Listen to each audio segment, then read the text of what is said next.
but also Zowie. So whatever, I give up. Who cares? Ladies and gentlemen, welcome back to the DreamHack Zowie Open. It's game number 3 here. In the top right side of Dusk Towers, we have the Red Zerg player, Acer's Shura, but you probably know her better as Scarlett.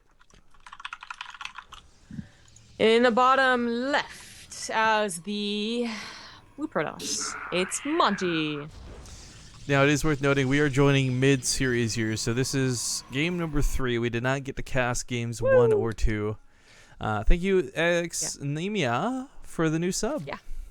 Yay. I was not exclaiming because it was game 3. Oh, I thought you were. Make that clear. Got really excited. It's like, yeah, game 3. So, hells yeah. So it's worth noting the Liquipedia brackets are different than that of the Binary Beast brackets. So they are playing the correct opponents. It's Liquipedia that's incorrect on this. This has actually happened several times in the past. This is why DreamHack kind of forces us to use Binary Beast, but I hate Binary Beast, so I had Liquipedia open. Yeah. Yeah. I don't blame you. I really wish it was the official one. But, oh well. I guess we're gonna call her Shura.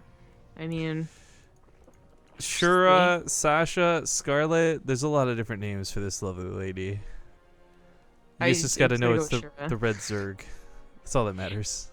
Yes, the Red Zerg. This is gonna be like when we're casting CSL and I just gave up on the Archon team names and I was like, oh god, yeah. Purple Archon's doing really great right now. Their school must be proud.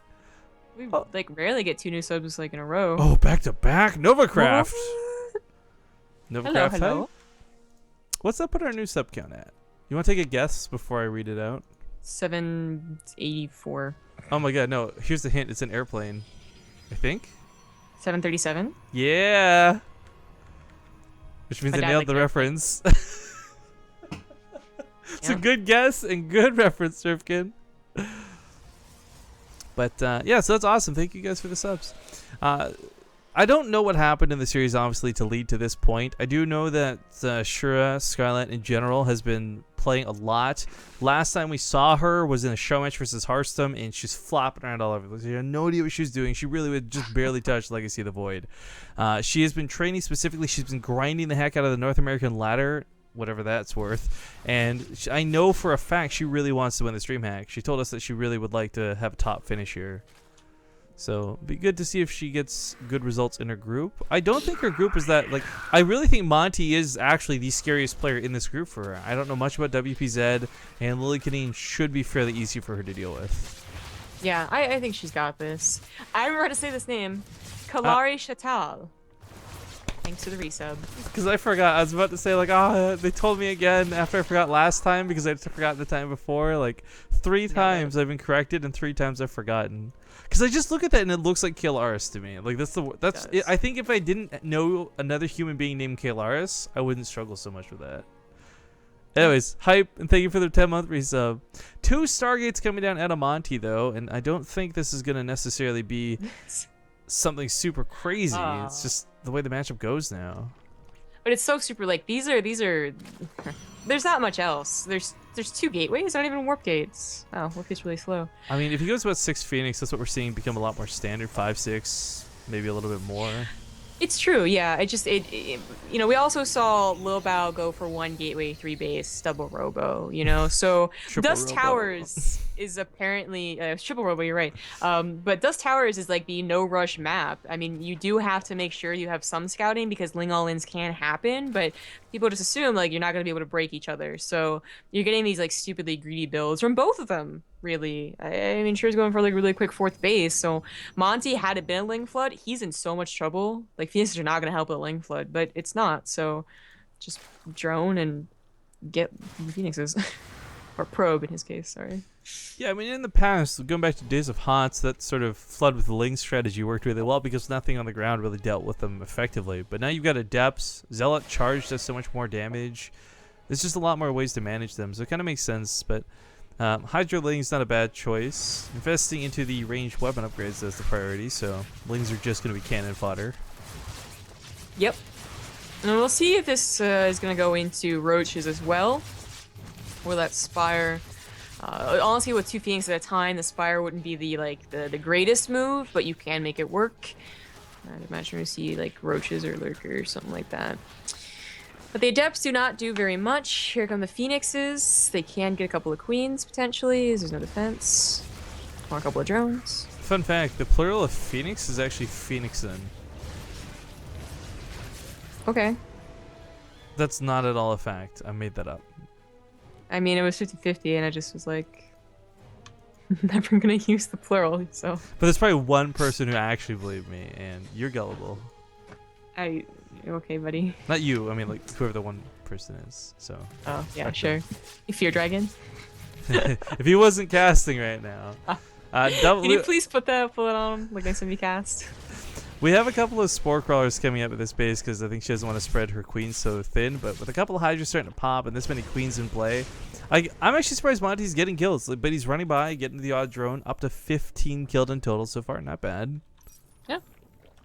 I mean, it's 9 Phoenixes. It's not... Phoenixen. That's not a low amount. Nope, shut up. But they are going to be less and less useful as the game goes on. But they're just like, the game is going on to a very passive state. Like, they are not in danger of not doing their job. They're not in danger of attacking each other, apparently. 9 gateways coming out for Monty, so he's gonna have warping capabilities. That's for certain. Yeah, that big burst of production off the back of this very slow game makes a lot of sense. And soon enough, we'll be having these fights. But Shura goes for an Infestation Pit. We're gonna see what exactly she's going for. She starts the melee upgrade too, so maybe those late game ultras. She does seem to like them. Like they're decent. Like any Zerg could do this. This isn't just her, but she does seem to like them. I guess more than I expected. I guess. This is one of the things. Okay, well, no. This is one of the things I've always liked about Scarlett that I find impressive. It's not a creep spread, like, okay, that's cool, whatever. She always knows when and how to make drones. And that sounds so silly to say, but despite losing 24, she's still on 89. In fact, this is almost too many drones, as funny as it is to say. But it's not just about someone who can drone, because anyone can just drone. It's the fact that she like almost feigns enough units to keep Monty from pushing.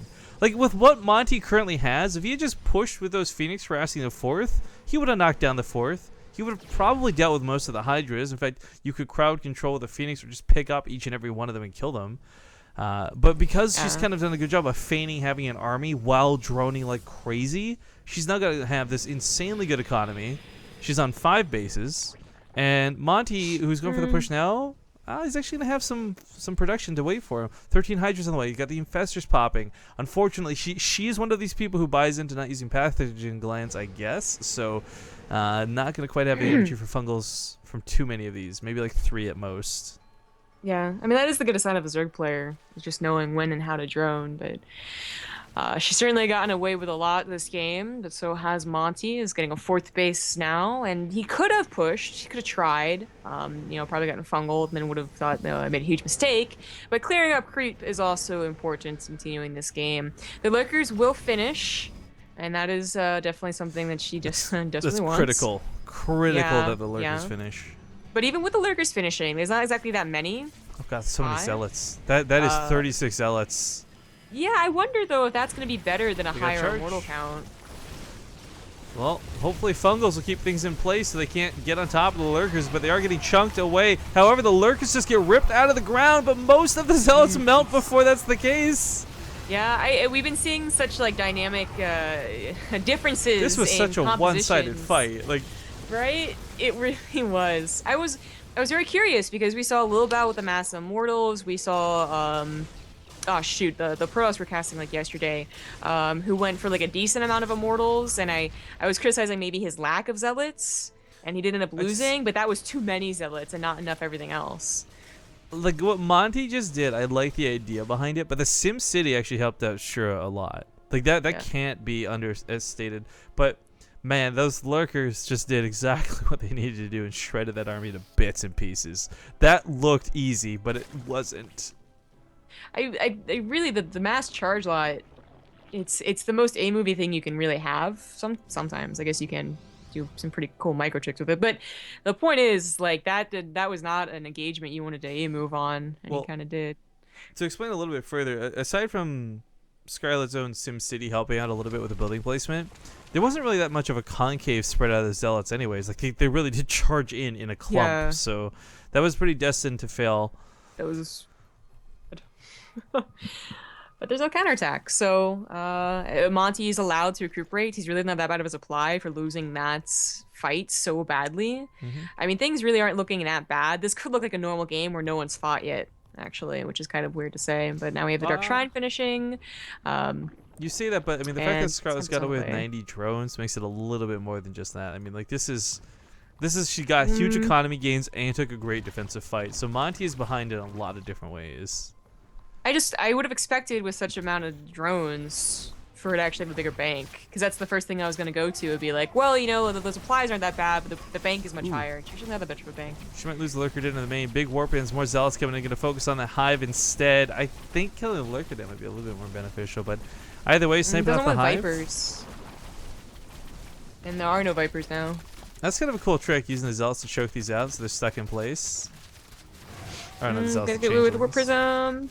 The Dark Shrine's done, so that Warp Prism is going to be very useful later on, especially since you're going to have to start worrying about this right side, which is being taken over by Shura right now. The Greater Spire and the Second Spire, too, for those upgrades, is something that definitely scary, but Monty anticipated this, is already on his way to, well, Void Rays apparently, not Tempests, but either or both. So I actually like the idea of getting a couple of Void Rays first, because you know there's going to be Corruptors at some point. You don't just go straight to Beard Lords. So the potential tango with them. Spore Crawler is really well positioned, snipe off that Warp Prism, but those DTs are still coming to play. Heading to several different bases, or just 2 different ones for now. Oh, geez. This is a big problem. Well, she's got like 5 overseers, though, so this shouldn't be too bad. It looks like she's going to lose both bases. Interesting choice for Monty to pick this as the focus instead of drone kills. Yeah, I think he could have maybe gotten that hatchery, certainly low enough to send 1 Zealot in there, but gets this hatchery anyways. So this is really minor harass. Monty is going for the Golden Armada behind this, though, and this I find truly interesting. I expected Tempest as well, but straight to carriers. Now, I believe I was watching Hearthstone fight versus Snoot on stream, so I wasn't casting this or anything. And as great of a player as Snoot is, who had a similar looking composition to Scarlett, he got rolled by Hearthstone's carriers. Yeah, it's why is she picking? I think the absolutely she has to ping, she has to tell her room. No, but I think the casters, absolutely best composition is actually the Golden Armada. I think it does beat out, but only like really properly handled, you know, like really good micro revelations on everything. But, you know, Storm's got to be ready to. The really important thing though is Scarlett is getting Carapace behind this. There's a pretty annoying dynamic to Zerg where it seems like they just get so much armor that, like, you know, you get Ultras and Marines don't touch them. Same sort of concept with the Corruptors and the Interceptors. Corruptors have some of the highest base armor in the game at 2. If you get those maxed out on +3, even upgraded Interceptors don't do a lot of damage to them. Oh, he cannot take a fight right now. No. Okay. Big part of actually fine. Big part of getting these carriers is like buying time to bulk them up. Did he get Graviton Catapult? He doesn't have Graviton Catapult! These carriers are garbage! Geez. This might be the perfect timing for sure right here. Getting rid of the Zealots, I think, was he definitely needed to do it, but still needs to get that carrier count up. That is a lot of Storms, though, and those Lurkers... those infested Terrans. Look how slow the Interceptors launch here, though. The Broodlords are not really well protected, though, so they're actually... Well, I was going to say, they're not going to do too well. Yeah, the Lurkers, though, they kept the ground back. I was going to say the Archons were just going to top of the Broodlords, and it was going to be easy peasy for the Archons to deal all that damage, but the Lurkers zone that out so hardcore. Once again, as the Archons come in, they're going to suffer that splash damage. And with the Interceptors having been picked off, yeah, carriers aren't going to... They're not going to cut it. That's it. There's so many Storms. There's like 12 Storms, but he only got like 4 of them off. My tempos are dying to the Lurkers. So again, like I said, like it has to be like perfectly controlled, and he was not ready just straight up with the composition. He wanted a better composition before taking that fight, but it's it can be the ultimate endgame for Protoss. Yeah, I mean, there's a lot of different things that just happen there, but I still go back to the Graviton Catapult for a moment. Like, who goes carriers? It doesn't get that upgrade. For those who don't know what I'm describing, it's what lets the Interceptors launch fast enough to actually fight. She's going to chase down these probes. Unfortunately, none of these Corruptors can shoot down. It's a little bit awkward. Kill the Infestor. Citizens arrest. He's what? It's part of the gang. Day 17. They still haven't noticed. Oh, no, Alright, so as we see Void Rays shred through Corruptors. If this was paired up with Storms and Archons, this could have gone really well. However, there's only the Void Rays, and Those aren't going to cut it, and it looks like Scarlett is going to take this game and move on to the winner's match here in the group. Funny little ability you're seeing right now with the interceptors. Like, is this bugged? Why are they so far away from the carrier? That's their unload ability. You can just literally dump out all your interceptors and fly away, build new ones. Those ones will still attack for like a minute and a half, 2 minutes. The Infestor Pro party was ruined by Infestor Terrans. Did the Infestor die? Didn't these probes have that kill? It did. Which one is the kill? It's I'm clicking on them all right now trying to figure out which one has the There's kill. like a fight happening, but nope. Well, the game's over. I don't care about the fight. Okay, whatever. I looked. I'll find out which probe killed it in a replay, I guess. Yeah, it was such a small amount of units left. Like, whatever they were fighting with wasn't going to be much. Scarlett's, I just want to point out, like, Broodlords are cool, Corruptors are hilarious, but it's the Lurkers that won this game. Well, I need to find that probe. All right, GG gets called. Mad the Swine with a 22-month resub as well to finish off that game for us. Thank you for that resub. Maybe the probe died to the Infested Terrans.